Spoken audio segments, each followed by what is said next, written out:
Hello, Dr. Mike here for chapter number 12, where we talk about sexual morality. My goal in doing these short lectures are not to be inclusive of every detail in the book, but more to whet your appetite toward reading the chapter and gleaning from it the things that you need. And of course, you get a lot of other things like the TED Talks and things to draw you in.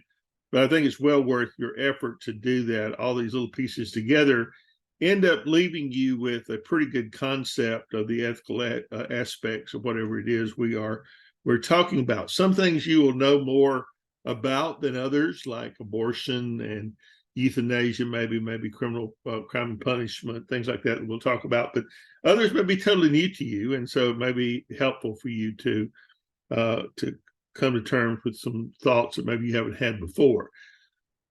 The one on sexual morality is quite interesting because we live in a day when it's very transitional.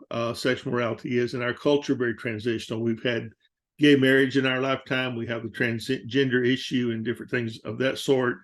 All kinds of different aspects of heterosexual monogamy and things that we talk about, you hear in the news. And so it's worth our time to think about and to listen to the writer and the TED Talk on this subject, as well as my own thoughts for you.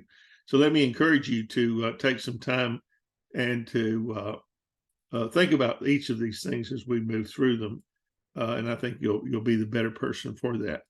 Of the current issues, we do have questions like, whether the law should regulate sexual morality or not. Big question.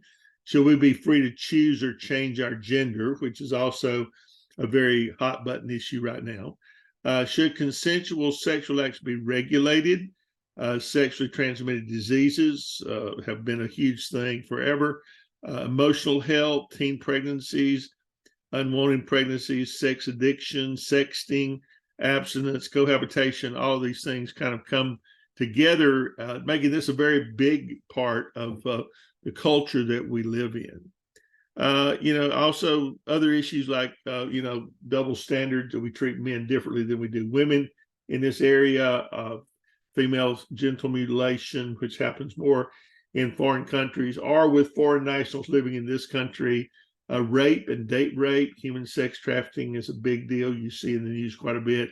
And then, of course, the sex trade, which is very common and has been, we jokingly usually call that the oldest profession in the world. It's not a joke at all. It's very serious, but people usually will make jokes about that. So the conceptual problem when we talk about sexual morality centers around what is sexual and what is not. Sexual can be defined too broadly.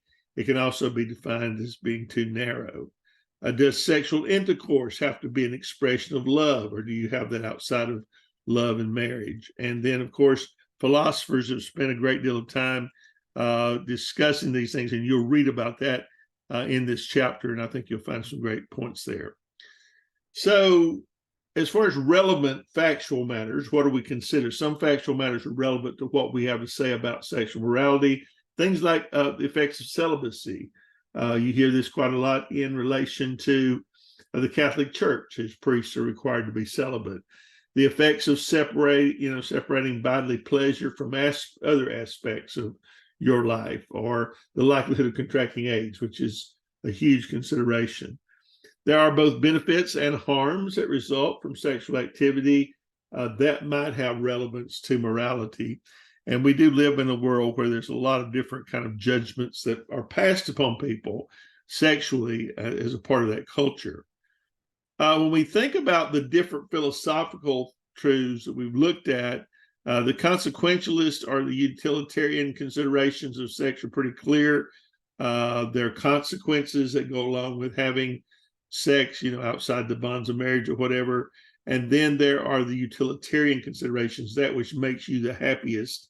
You should do that. That's what the utilitarian teaches. And so basically there are harms and there are benefits that you need to think about. And each of these we've talked about before. Natural law, what is perverted, what is abnormal. Those words all have been given definitions through the years and have come to be stuck on certain things. and they may not be valid. They might just be an application of a word that has changed. One of the big events of our lifetime has been same-sex marriage, and you do have lots of concept issues there. What do you mean by the word homosexual or heterosexual? Is one's gender identity a naturally given fact of life, or is it a matter of individual choice, or can people be assigned the wrong gender? That's a big argument now with sports and all kind of different things. The consequentialists believe, make claims about negative consequences, but there's not really any negative consequences per se that have been documented for being different than you think you were assigned at birth.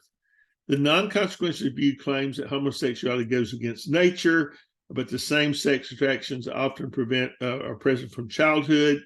Same-gender sexual behavior occurs in the natural world. So basically, that kind of rules out their argument. Natural law arguments: is homosexuality consistent with common human nature, or simply present in individual nature? It's a big question. And then homosexuality as civil rights issues, where how you're treated. Obsergafell and Hodges talks about the gay marriage amendment. History of marriage is one of continuity and change.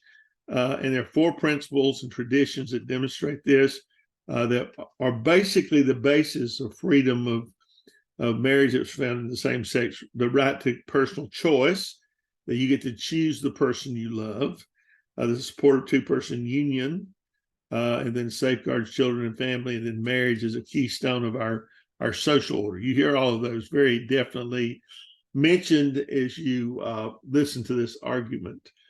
A couple of people weigh in the chapter. Finishes one of them about sexual orientation, and then Corbin will talk about it's not natural.